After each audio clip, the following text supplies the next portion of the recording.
Apple Computer has $196 billion in cash today. They will borrow money tomorrow morning. Debt is good. Some debt is good debt.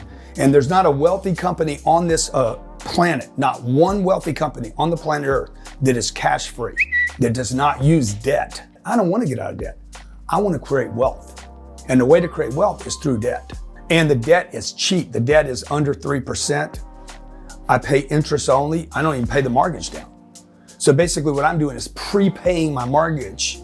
Massive amounts of mortgage I'm paying down in the beginning so it stays stable. My debt stays stable and the asset goes up in value.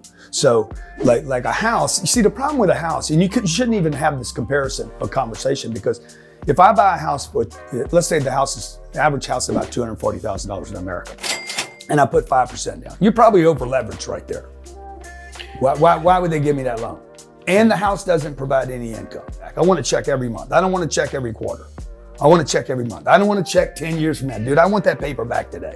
I want to sell to the Goldman Sachs and the Blackstones of the world. You can't start there, but you can level the game up to play there.